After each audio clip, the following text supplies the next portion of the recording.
ఆనంద వాళ్ళ company success మీట్ని గ్రాండ్గా సెలబ్రేట్ చేస్తూ ఉంటుంది. వాళ్ళకు ఆ ప్రాజెక్ట్ దక్కినందుకు అందరికీ పార్టీ ఇస్తూ ఉంటుంది. అందులో భాగంగా ఆనంద తన కొడుకులిద్దరి గురించి గ్రేట్గా మాట్లాడుతూ ఉంటుంది.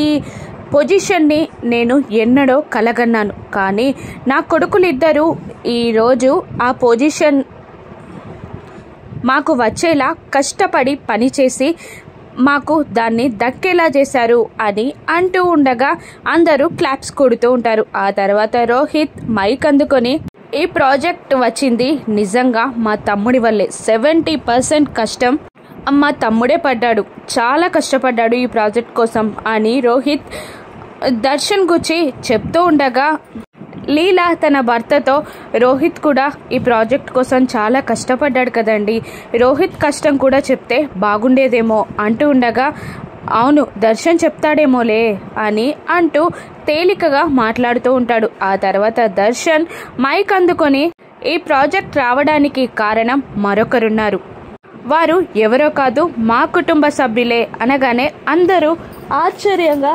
చూస్తూ ఉండగా, అతను ఎవరో కాదు నా వైఫ్ శరణ్య అని అనగానే శరణ్య సంతోషపడుతుండగా రోహిత్ లీలా భర్త కాస్త కోపంగా ఫీల్ అవుతూ ఉంటారు.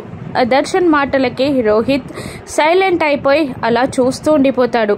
క్రెడిట్ అంతా శరణ్యకి ఇవ్వడంతో రోహిత్ ఫీల్ అవుతాడు. ఇలా రా శరణ్య అని దర్శన్ పిలుస్తుండగా పైకెళ్ళి అందరికీ నమస్కారం పెడుతూ ఉంటుంది శరణ్య. కుటుంబ కలహాలు మొదలవనున్నాయా?